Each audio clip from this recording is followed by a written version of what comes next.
It's about to go down. Oh!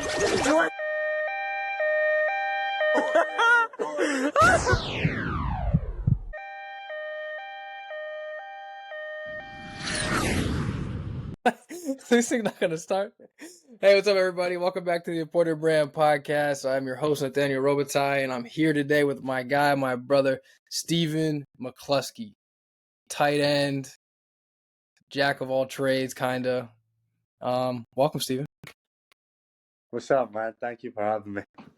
No problem. This is what the Imported Brand's all about. We like to bring and showcase and let the world know about guys like yourself who are from one spot, importing themselves in other places, and then just being you and helping grow wherever you're at and leaving the place better than when you got there. So yeah, welcome, and I'm happy you're here. Thanks, bro. I'm excited about this. And you're from Scotland Yard? Yes, sir. I'm from Mullow, which is in Scotland, a small town in Scotland just outside of Glasgow. And if you don't know where Scotland is, that's in the UK. So, ready?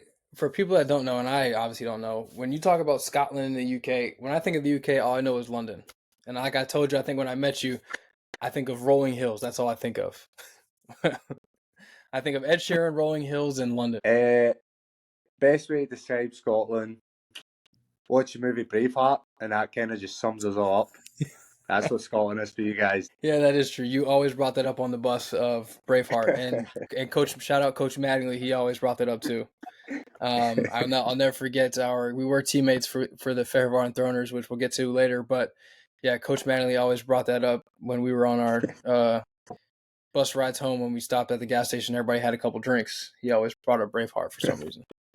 It always came out. You don't know if you heard it or not, but it always came out. Oh, I know it always came out. Why do you think I put my headphones on? That is true. But yeah, I want to get started, man. I want to hear about your football journey. I want to hear about everything that got you to this point right now in your life. That's kind of where we're going to take off. So, how did you get into football, and where did you start? So my father was a coach when I was growing up. My dad had lived in Detroit, so he knew the game of American football. He played a little, came back to Scotland. He played, all my brothers played. And when I was growing up, I got to watch him coach my brothers. So obviously I wanted to be like them my whole life. 13, I got the chance to play, and I was playing for my big cousin and my big brother's team. I played youth for a couple of years. It wasn't really real football. It was kitted up, but it was 5v5, so it wasn't real football. I was getting to learn the techniques and stuff, but nothing real football fundamental-wise. Did you guys? I got offered. Did you guys have pads? Sorry, did you guys have pads in 5 vs. 5? Yeah, sure. What? Yep. Yeah. Man, so that's crazy. You didn't really learn football concepts, but you learned the game. You learned how to tackle. You learned how to run with the ball, run hitches, slants. That was about it. Damn, that's crazy. That's nuts. So go ahead. So you said 16 years old? 16 years old. Played a wee bit of junior for my dad's team. And down in Bristol, they had the academy, Bristol Pride.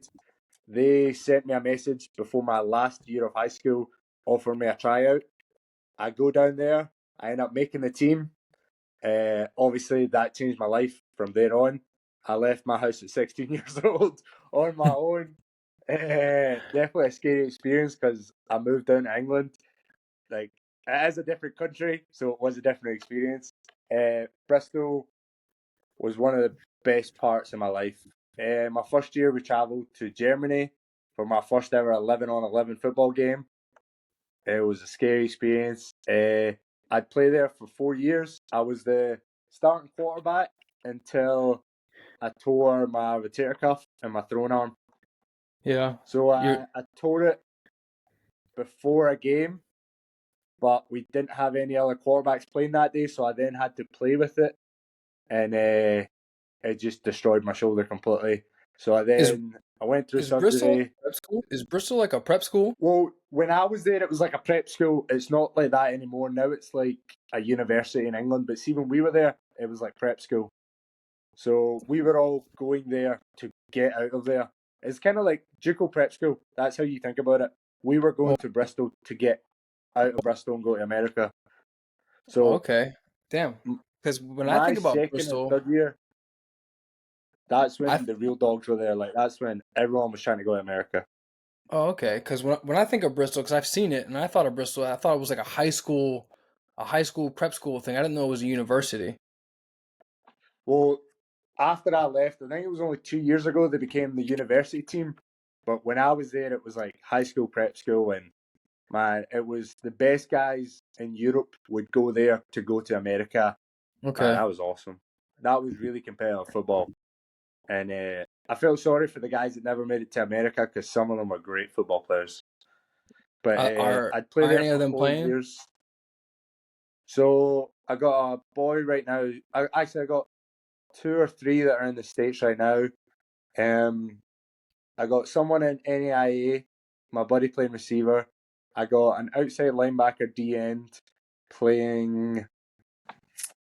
I think he's playing D3, and Okay. then I had my friend was playing D1, but he just retired there due to All injury. from Bristol. Yeah, we all played at Bristol. Yeah, Oh, okay, that's and there was a cool. lot more than that. Like, there's a lot of us that made it out, Yeah. which So is yeah, awesome. so you played at Bristol. You're in Bristol Academy. After Bristol, what happened? Yeah. So I actually had to move to receiver, and from there, I didn't really have a choice. Like I was like, I can't throw no more. So I moved my butt to receiver. I had to become an athlete, and I didn't get any offers till my senior year.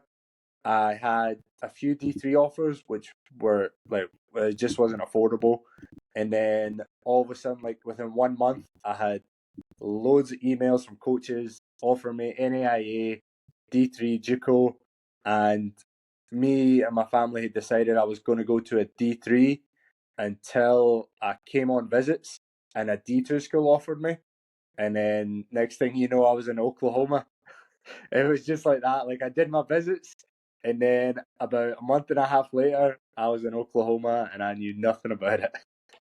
Yeah, I couldn't even. So let's backtrack real fast. I couldn't even imagine Oklahoma, but we'll get to that. Um, you took college visits from Scotland. Yes, me, my dad, and my brother, we went out and we visited. I think we visited. The plan was to visit 4 schools, but I think we visited 2 schools. Like a And was it like a road trip? yeah, like we had to travel. We flew into Dallas and drove all the way through Dallas to Michigan, and we stopped off on the way at places. That was a fun adventure sitting in a car with those two, my dad and brother. Well, I mean that's pretty cool. I never, and that's the one thing I love about Europeans is that you guys will go out and do a whole bunch just to kind of get this dream done of playing American football. And it's pretty cool that you guys would do that. And the fact that you got to experience it with your dad and your brother, I mean, that's pretty cool. Oh yeah. That blows my mind. Honestly, blows my mind because I'd never thought just from working with guys in PPI and seeing guys in Europe to understand. You went on your own. You were like, "Hey, Dad, bro, let's go. We're gonna go visit schools. I want to play college football." You guys took the initiative and did that. When now, I mean, we got the Dream Chasers tour. We got all these different companies in Europe that are like trying to Oh help guys go to like that's it's crazy that you did that on your own with your family. And I mean, big ups to you, bro. I That's I pretty good. wish all that stuff. I wish all that stuff was there for my second year Bristol team and my third year Bristol team. See the boys on that squad. They could have went all the way, but you know how it is. Like you just get Yeah, lucky. For us it's everywhere, Europeans, man. you just get It's lucky. everywhere. It's everywhere. And So you do all that. You travel with your dad and your brother. What were you thinking when you first got to? Was that your first time in America? so I'd been in like some vacations, but like it was a different world to what I was seeing. So the first place we actually went to, the school was the Oklahoma school that I ended up playing at, and like driving up to it, it was the middle of the night and there's just no lights. There's no houses. Like And hookers. we were spooked out. nah, like one of the signs says pulling up to the town. This a little the first sign we see. It's not even like the town name was. Don't pick up hitchhikers. They might be escaped from the prison. And I was just like, where am I? What's going on right now? So It's like a that was movie. definitely a culture. Yeah, that was a culture shock. And then just like how different the universities look like compared to our universities was just like, Yeah, I it's a was lot just different. mind blowing. Yeah. But my dad was sold on the D2 school immediately. Like after the coaches gave us a tour, and like to tell you the truth, I had already committed to a D3 school, so I didn't really like know anything about the school, and I wasn't aware that like I had met the president of the school and the head coach of the football team. I wasn't aware I was meeting them when I was shaking their hands. It wasn't until like I left that I went, oh, I met this guy and this guy. But that visit was pretty cool. Like they showed me the locker rooms, they showed me all the swag that we got. That was pretty nice. And then when I got to the school that I had initially committed to, it was like that university was next level. They had a lot of money, Yeah. clearly, but the coaches had really did a bad job on the tour. I felt like they had actually sold me out of not wanting to be there anymore. And I was like, oh man, like I really wanted to be here, but it was just like little things they were saying that me and my brother would just look at each other like, I don't think that was the right answer that you were meant to Yeah. say to me.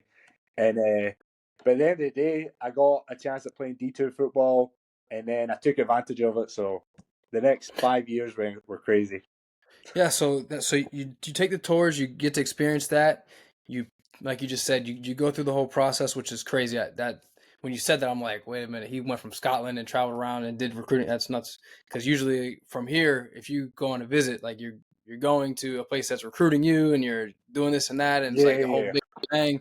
So yeah, that's nuts to go across the pond and do that. And then you get to Oklahoma, and what is your first thought when your parents leave? And you're in Northwest Oklahoma State University. Honestly, man, when my parents first left me, I was lost because it's summer workouts and you work out at 6 in the morning. Then after that, you don't do anything. So I was like, I was lost. Like my roommate hadn't showed up yet. Like my family it had been all day for them in Scotland, so I'm calling them like, "Oh, what are you guys up to?" All right, well, I've done nothing today besides workout. But to tell you the truth, it was like I know people say it was a culture shock, but for me, I went from living in cities to living with cowboys, and that was just a different world. Like just trying to understand, and like America as a whole was definitely a different culture. Like just it was very my first 2 years were different. But see, after my third and fourth year, I was getting a hold of America, understood it, understood the people. Like I could survive in America. After my second year, I could survive in America. But see, until then, man, I was definitely a tourist. How did you is it was Northwest Oklahoma a big campus? How did No, campus life work? we was not a big town. We had a town of 5,000 people, so everyone in town knew who I was because I was obviously not American. So that Yeah. was fun for a while. The campus wasn't big, so like I could literally walk from one end to my dorm and be back in my be at the end of the campus to my dorm in 7 minutes. That's how small the campus was.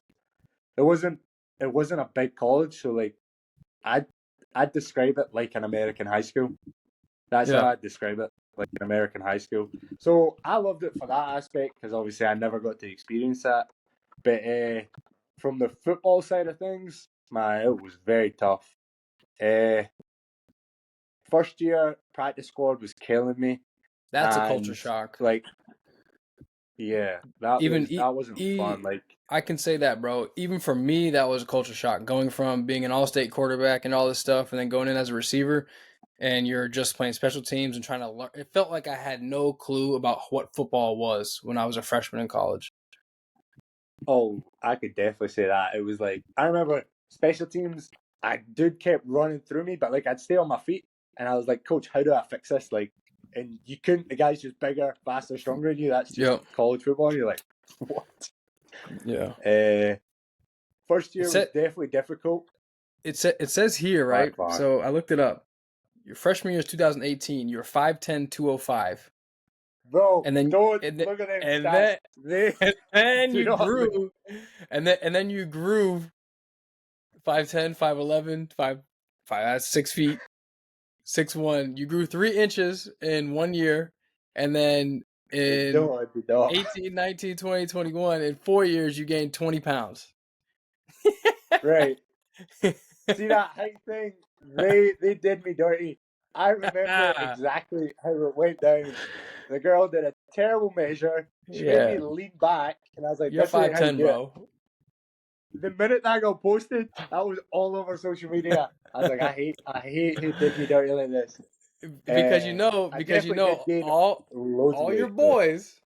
But boys are back home. Like, oh, let's see what it says on did his me roster dirty. pick, and they see what? Right, you're only 5'10". Yep. All your boys back No, home was did getting me all your case. dirty. Did me Love that. dirty. I'll never forget that girl who measured me. I was like, "What are you doing? Just doesn't make sense." Aye, first year did me dirty, but it did. So I do like about looking at the roster thing. I think I go from looking grumpy, and every year I slowly start to crack a smile. I think Yeah, that's how my college profile pictures go. yeah. You was cheesing your senior year. You couldn't wait to get up out of there, huh? Yeah, I was like out there. That's exactly what it was. Picture day, I'm trying to go home. Yeah, you were cheesing this photo. It says here in your personal bio, right? So, born in Motherwell, United Kingdom, as we know, that's Scotland. Son of Eddie and Miss Margaret Mccluskey, awesome. Majoring in health and Yep. sports science. Plans to become a football Mm-hmm. coach. And McCluskey is the vice president of, and it cuts out. I was the vice president of the Spanish club. Of the Spanish club. Well, so what the test was? They tried to call me out in front of. They tried to call me out in front of a group of freshmen. They said say three Spanish words. I had them with uno, dos, tres. There you go. Boom. Vice Done. president, Spanish club. Done it. Done. And Bro, and a little known fact for everybody, in 2021, you were the Rangers king in the Northwestern homecoming. yes, sir. Homecoming king. Stephen Mccluskey, Northwest Oklahoma tight end, is the homecoming king of this year's court. How the heck did you get that? A guy from Scotland going to the middle of Oklahoma where there's nothing that I know of. Oklahoma's just There ain't nothing there. just a state that no one goes to that I know of. And then There ain't nothing there. you get, how did you become homecoming king? What did you have to do to get that with Miss Erica Hernandez? I think I got it my third year, and by then I was known by everyone. Like I told you, it's a town of 5,000 people. I was the only foreigner, but I did a lot of things that year that put my name out there. Like I did camps for freshmen. I joined a bunch of clubs. See, like what I found my second year of football, where I wasn't getting the game time that I thought I was going to be getting by the coaches, I just started joining all the clubs on campus.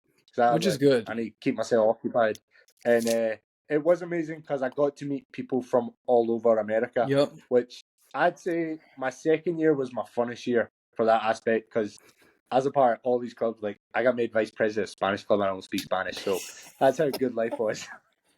But so that what you just said and what you just did is exactly what the Importer brand is all about, and what I tell everybody. This is why I created this platform, because I want guys to be able to just put themselves out there, and doing it in the university setting is the most, how do you say, economical way, in for lack of better words, to know people, get to know people, to be able to do this and that, and get to know the lunch lady, and get to know this professor, and get to know that girl and that group of friends. Yeah. It's what you just explained is what. Yeah.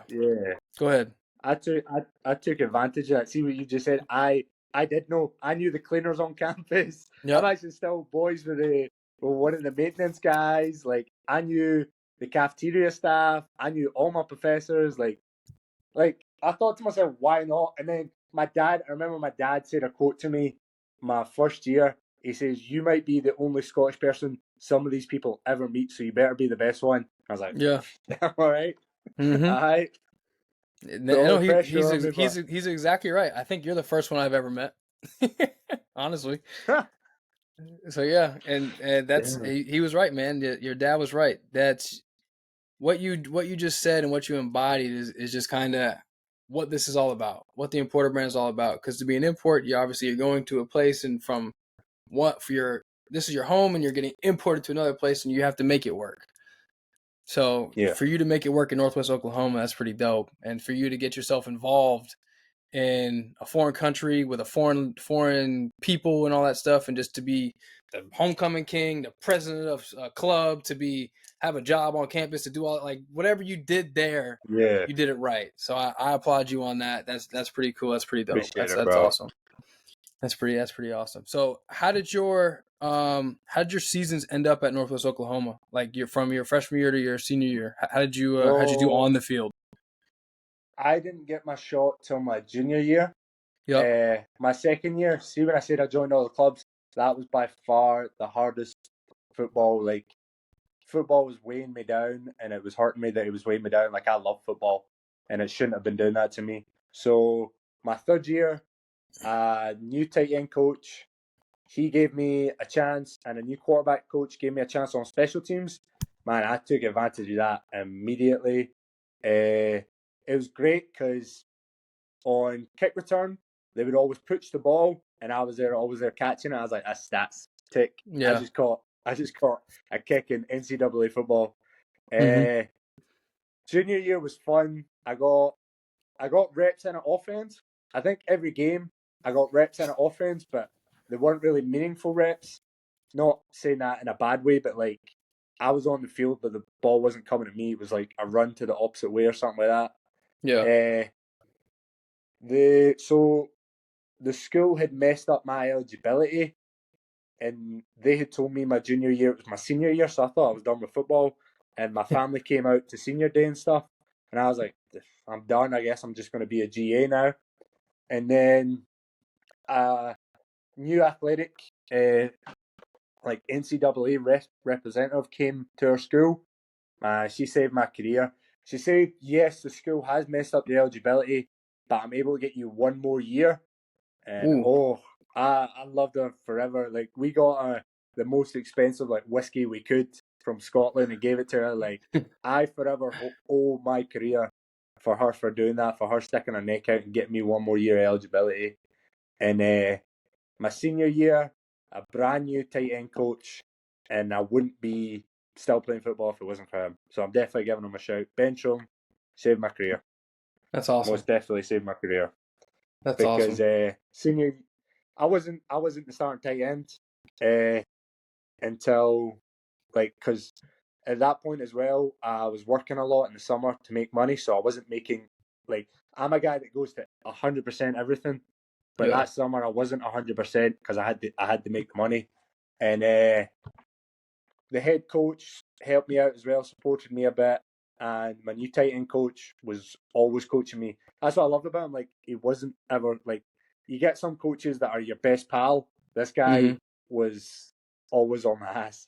But he's my brother now. Like, I love the guy and I'll forever phone him. But that season he was on my ass for everything, the littlest things. And I became the starting tight end, became an all-conference fullback, and it's all because of him. Awesome. All because of him. So yeah, that's dope. So you got your career revived, which led you to playing in the European football landscape. What was your first team in Europe?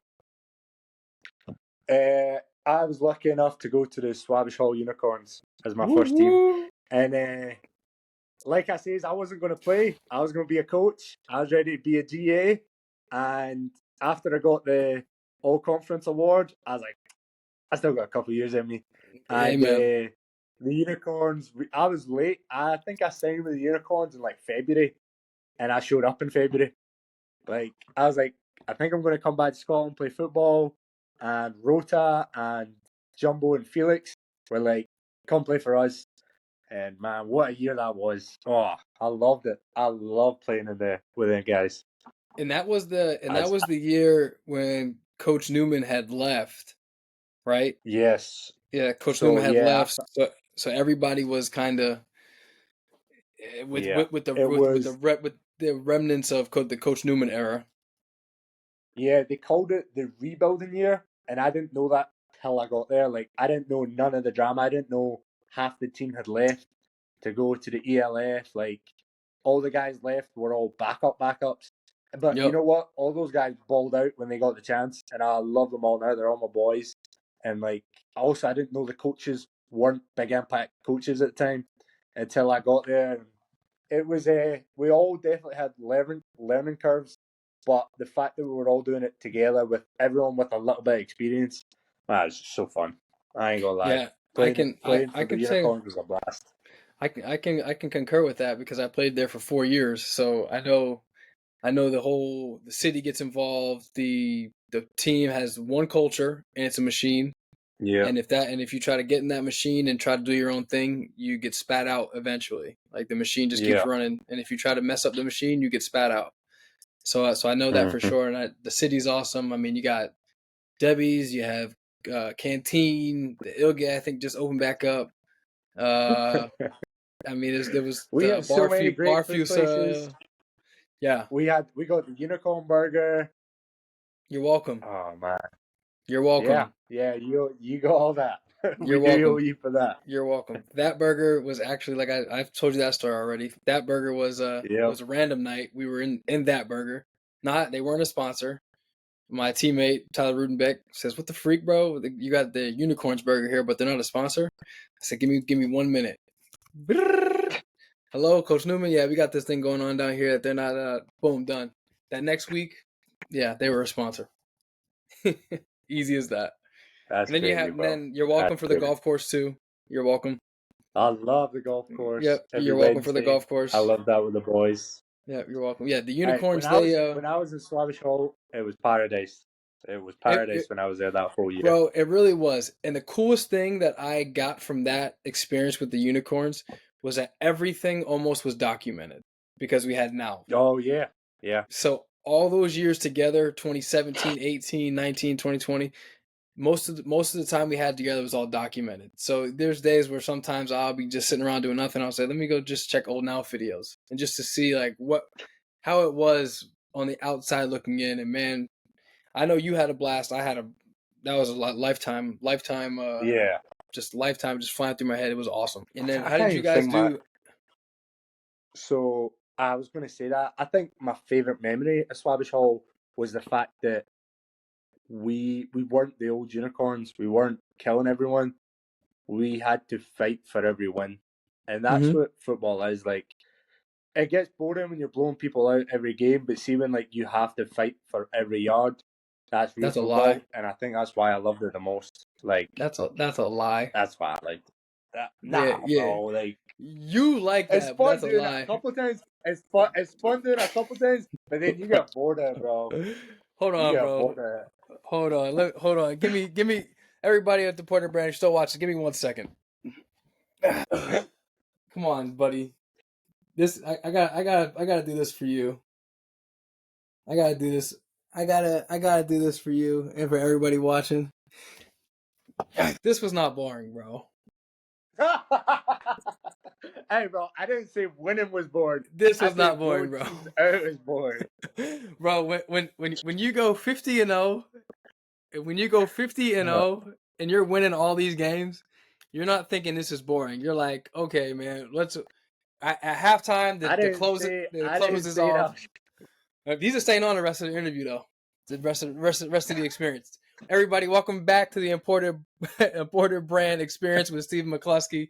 We just got done talking about the unicorns and his experience there, and I had to bring these out, because this is what we did there. And he's over here talking about blowing people out is not fun. Man, winning is fun. Call me I didn't say winning was fun, bro. I didn't old say school, that, but but winning all is right. fun. Dang, that's kind of nice. I should wear these more often, baby. This is good, bro. I hope people get to this part of. Nah. I'm gonna make sure people get to this part of the importer brand experience today. They got to get to this part of it. See.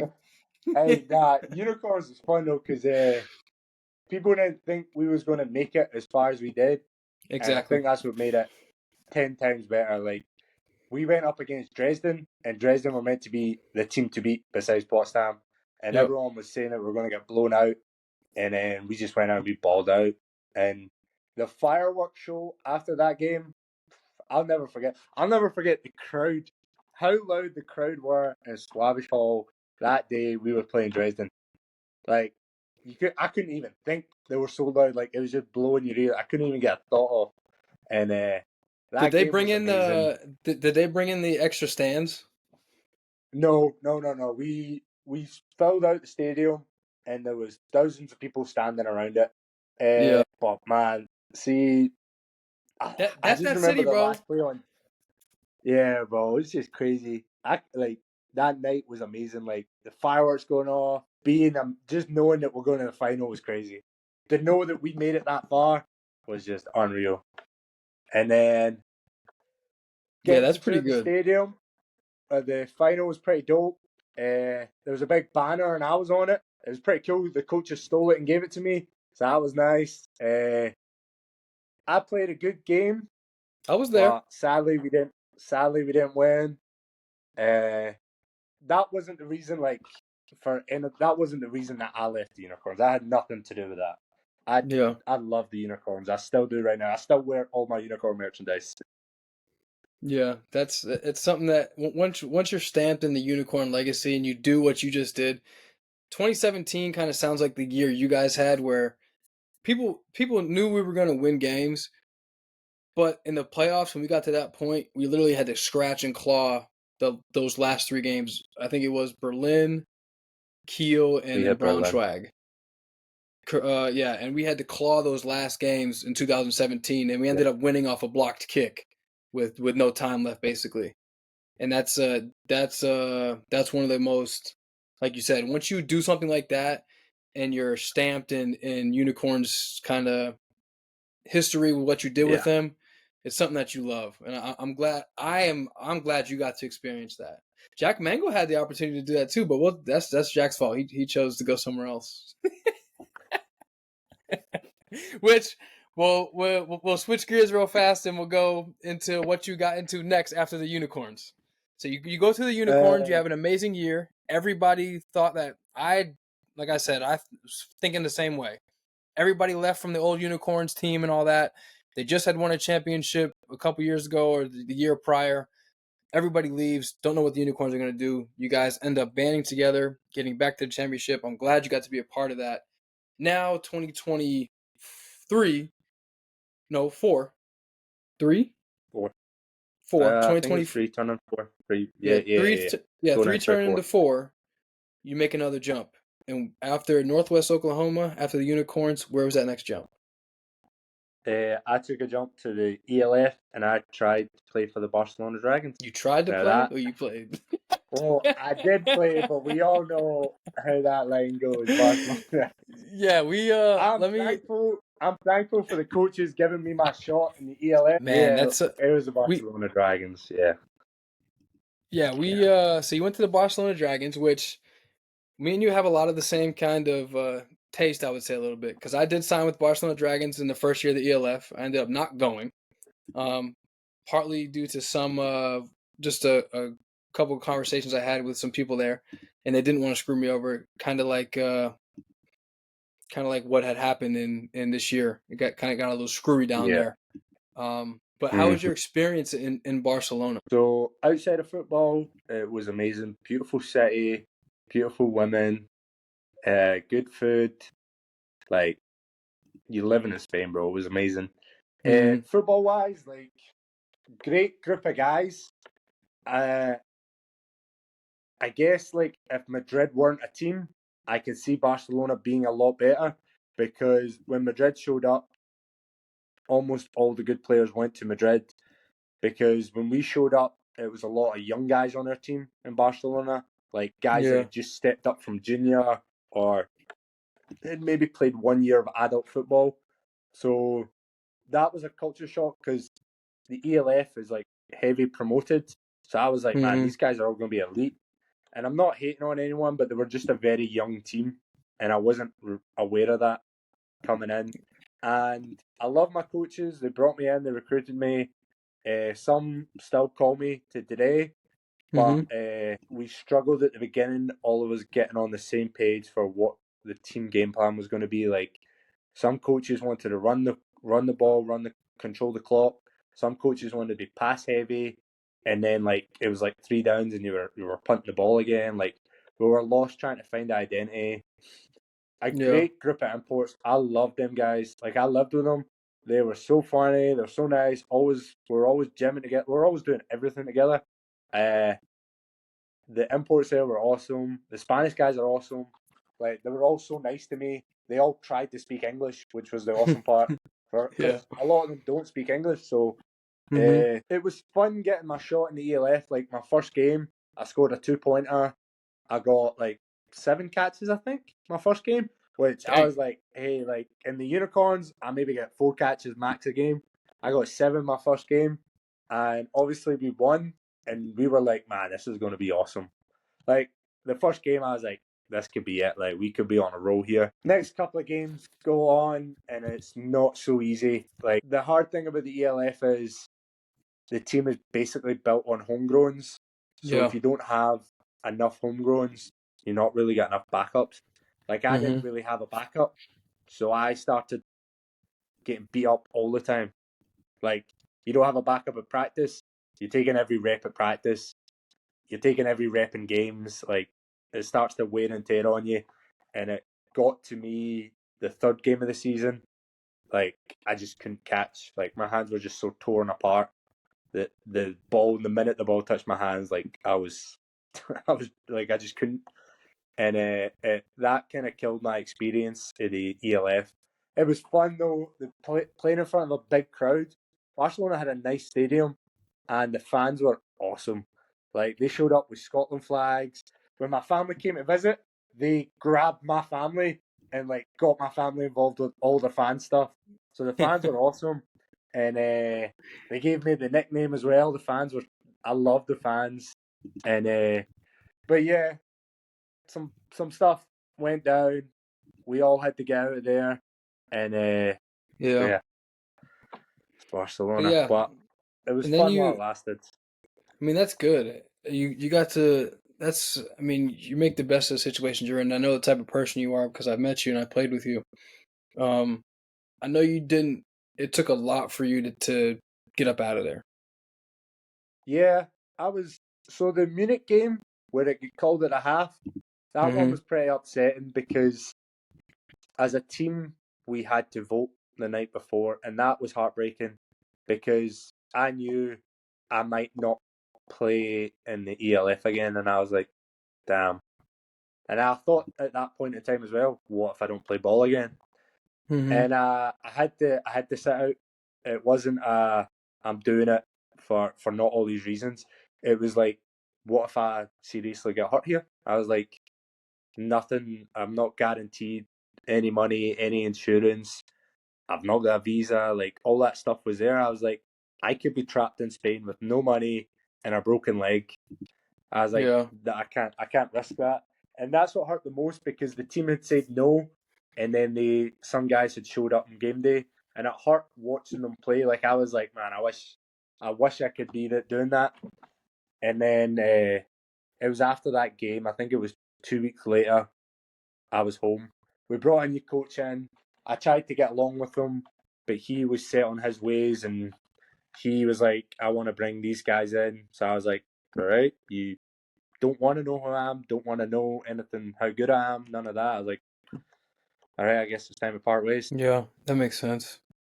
And then, so you go through that, you get your taste of the ELF, you get your taste of the GFL, you understanding what European football is all about. And then your next stop is with yours truly. And you go to Hungary and you get the opportunity to play for the Fehérváron Throners, which we know kind of what we got into down there. Going, I don't know if you understood what was going to go on down there, but being there from day one, we understood kind of what we were getting ourselves into. The guys that were there, and then you showed up. How was that experience down in Hungary with the Fehérváron Throners in the ELF 2024? I didn't know anything about them guys. I'm going to be straightforward right now. I was home for 2 days. The minute I got home, I was receiving phone calls from some teams. Do you want a shot, Stephen? I was like, I wouldn't mind it. Woke up Sunday morning, and the manager of Enthroners had like spammed me saying, I need you to come right now. Blah, blah, blah, blah. We'll give you this, we'll give you that. And I'm like, yo, dad, this ELF team want me right now. Like, we got to take it. Like, and like I turned down a shot at going to Potsdam and getting the ring because I was like, it's the ELF, man. It's the highest level. And I also thought, like, I never told Potsdam this, but I thought to myself, you guys have already kind of won it. Like, me being there wouldn't make an impact. Yeah. Like, they were killing everyone. And I was like, it's an ELF chance. Let's go. Let's get him another shot. Didn't know anything about it. It was pretty funny getting picked up at the airport, and the man didn't speak English. So I was in a Jolty. car for like an hour. Yeah, I was in a car for an hour and a half. It's In my the middle dog. of the night, the guy couldn't speak English. I was like, this is an experience. That's my dog, Jolty. So yeah, they Jolty, love him. That was definitely a bright spot in the Enthroners season was Jolty for sure, getting people tuned back to the airport. Thank you, Jolty. But when you got there and you were in the ELF for now, you've been in it and you've seen it and you played for the Enthroners. How was your experience? First on the field for the Enthroners, we know in Barcelona you got some play time. You did decent, and now you got to the Enthroners, which we were depleted. We definitely any reinforcements we could get, we definitely took. And then you get there. How was that for you? And then your understanding of after that of what the European League of Football was about. So how was it when you played, and then how did you your understanding of the ELF come after the season? Getting to the Enthroners was actually pretty cool at first because the Enthroners have their own facilities, and a Awesome. lot of teams don't have that. So I was actually shook the minute I saw stands in a field. I saw a whole 4G practice field. I saw a gym. I saw offices. I had my own locker. So at first I was impressed. We had 2 practices, and then we went in and we won the first game I was there. So I need you to know I was hyped up. And my boy Nash came from Barcelona with me. We was hyped. Like, we won. We were like, man, this whole line looks like some dogs. Like, they've all got their tinted visors on. Like, we won. So I'm over the moon. I'm like, man, I just joined the team. We're winning. I was like, oh man, this season's gonna be great. I can't wait. Yeah, And then we call that in college. You know it too. We call that camp goggles. When you're in camp for for the whole month, and then all the other people start coming on campus, then your camp goggles start to come up. You weren't there for the 0-6 part. No. Hey, But though, that hey, win was fun though. I thought we was elite when we hit that win. I was like, man, I'm on a winning team. We gonna do this. Like, man, we going crazy. Yeah. And then where we go next? We did a few travel games. we went to It was alright. what did we do? My experience on the field was, we won I the was next gonna say, week. it was alright. Yeah, I No, we had didn't. started to get. No, we didn't. We went to We didn't. Poland. Yeah. We went to Poland. It didn't go well. I Yeah. thought we almost won the game after that, but we didn't win that one. No. So I enjoyed my win while I got it. My experience wasn't bad playing for the Enthroners. I felt like I was brought in by the organisation and not the coaching staff. I felt like the coaching staff didn't know how to use me, and I'm not having a dig at them. I just feel like they didn't actually know what my strengths were and what my weaknesses were. And it's not like they had any time to do anything off of that, because I tell people, and I'll say it the truth, I basically played left tackle. Yeah. When I came to the Enthroners, I was attached to the line, making sure Jackie Moon could throw the ball to you. Mm-hmm. That was my job. I was there to save Jackie Moon's life. Yeah, keep it real. I mean, that's what it was, man. Yeah.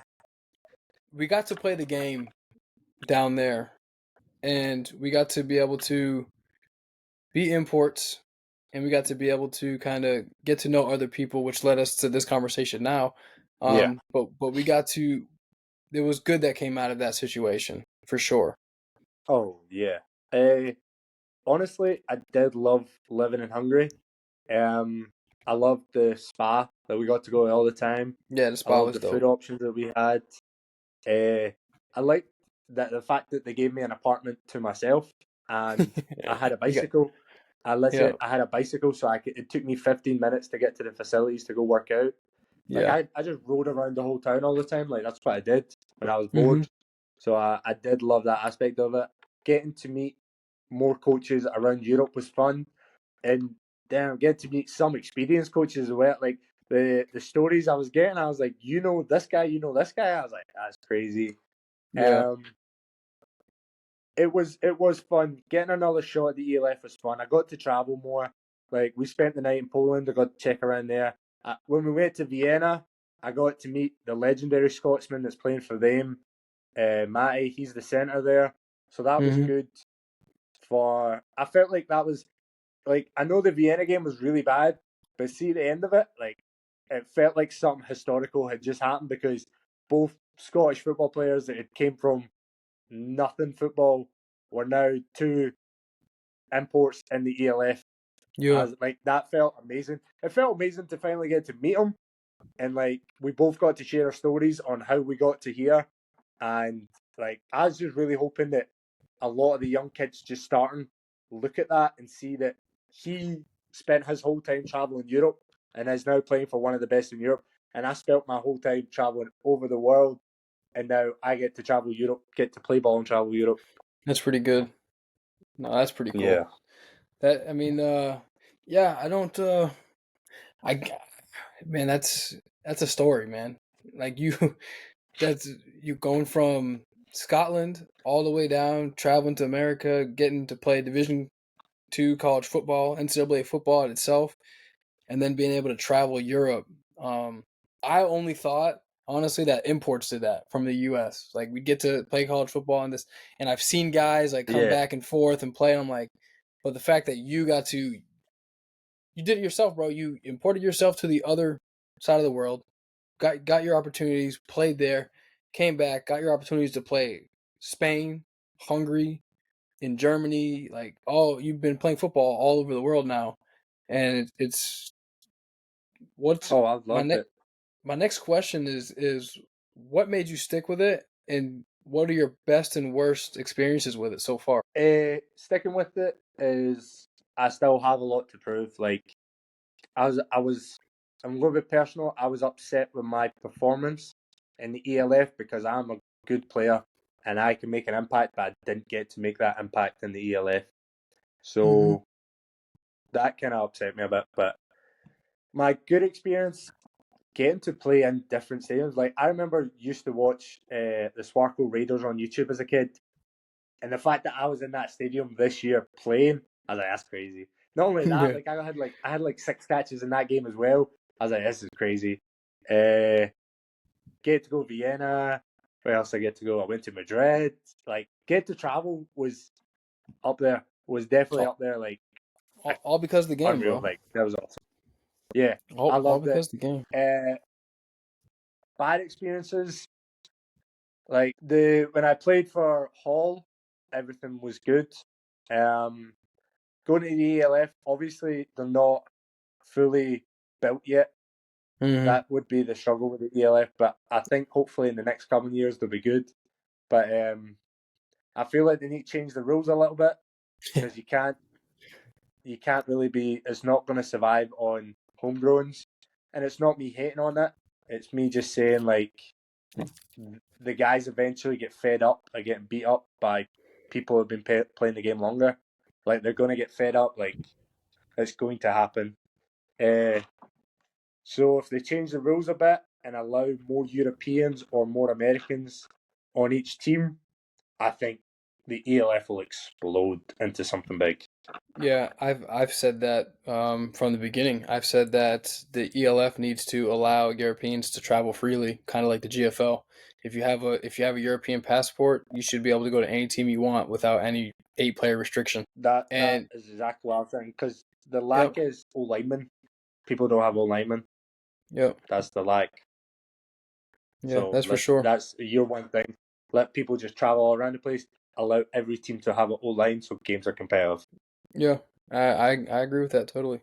What have you learned from this game of football so far in your journey with it? Uh, What's one thing you can you take away from the definitely game? one thing: patience.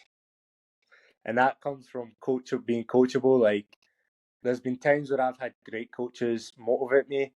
There's been times where I've had coaches screaming at me for nothing, and you just gotta have patience because like your time's gonna come if you put in the work. If you put in the work, your time's gonna come. Like Barcelona was definitely a struggle, but I remember going into the Milan Seaman game, we get beat by a touchdown, should have won the game. I wanted the ball every play. Like I went crazy that game. I think it was my first catch in the game. I went for 30 yards and I ran over the star linebacker and I was like, I'm gonna go crazy because it's a patience thing. Like you're not. Yeah. I'm not saying you're not going to be a superstar every game, but you got to be a teammate. You got to be putting in the work all the time. Like, and then one day you're just going to have a standout game, and that's it. Yeah, I like that. You got to be patient in the process, because if you're Yeah. not patient in the process, then you're gonna skip steps, and then you're not gonna be able to do what you said and be ready for that opportunity because you've been impatient. You're trying to push instead of just being patient and doing all the small things right. Yeah. So yeah, That was definitely college football. Definitely taught me that. oh And then yeah, going to DLF, I had to keep it going. good. Now before we get off here, what's your goals for 2025? I know we spoke briefly before this, but what are your goals for 2025? Are you want I to was play actually again? speaking to. Yes, I'm going to play. I'm going to play this year. And I'm just going to. I want to like make my stamp out there so everyone is like Stephen Mccluskey. He can play football. He's from Scotland. Like, there's a lot of coaches in the GFL know me. I feel like a lot of people in the ELF don't know me, and I'm like, I will now need to prove myself. So no matter where I play, I want to be. I've said this to a few coaches now. I want to be a competitive team that wins, but I also want to have a bit of fun. Like, Yeah, for sure. winning is fun all the time, but I learned in Swabish Hall, like, that was fun football when your teammates are all putting in the same effort as you and you're all fighting next to each other. Because I had some fun in Barcelona, but then stuff was going sideways and everything changed. Same at Throners, like, I was just thrown on the team and I had to do what I could to help you guys. Yeah. I felt like I didn't get main impact. So this year, going to next season, I want to play for a competitive team and I want that ring in whatever I play in, but I want to have fun. And I want to Keep show. showing them, baby. Yeah, I want to I'm gonna keep show. showing them, baby. I want to show Europe just so they all know who I am. Love that. Love that. Absolutely, man. I appreciate you. I appreciate everybody that watched this too, that watched the Importer Brand Experience with Stephen Mccluskey. Brother, I'm proud of you. I do believe if you stick with it. And I just like it's gonna be cool to see you do what you do next year and years after, and whatever you want to do in this game of football. So yeah, I appreciate you, man. I definitely appreciate you, and I appreciate our time we had when we drove through all Eastern Europe to get to that goofy Yeah, I was going to amusement say park. Europe, where we just drove through Europe. We drove through Europe and I think I got a bunch of tickets too from you know how we stopped and had to get all Yeah, the things to get on the freeway, which is nonsense actually. yeah. If Eastern Europe needs to stop that whole pay for the freeway use, that's nonsense. Europe in general need to make people more aware of that situation. Yes. But thanks for this opportunity, man. Thanks for bringing up 5'10" again. You know, so many people are going to bring that up now, so I appreciate that. And I did love doing the podcast, bro. So thank you. no problem. And you're homecoming king. Don't let that's gonna be that's gonna be the title. Importer Brand Experience, Stephen Mccluskey, Scotland's homecoming king. Yeah, I think Yes, that's gonna be sir. the You title. remember it. Yeah. Yes, Well, sir. brother, thank you, man. I appreciate it. Before we head off here, right? I always end with God loves you, I love you, and thanks for watching, everybody. Stephen, thank you, man. Thank you, brother. Appreciate it. All right, we'll see you guys next. Next episode will be Stephen. You might even be on next episode too, because I'm trying to get the guys, and on one platform, and we can talk about the end of the season with the Enthroners. So you might be on that one. I'm trying to get that one set up. I know I got to get Big Ben Dixon back on it and finish that up. But yeah, appreciate you, bro. Thank you, and we'll talk to you guys soon.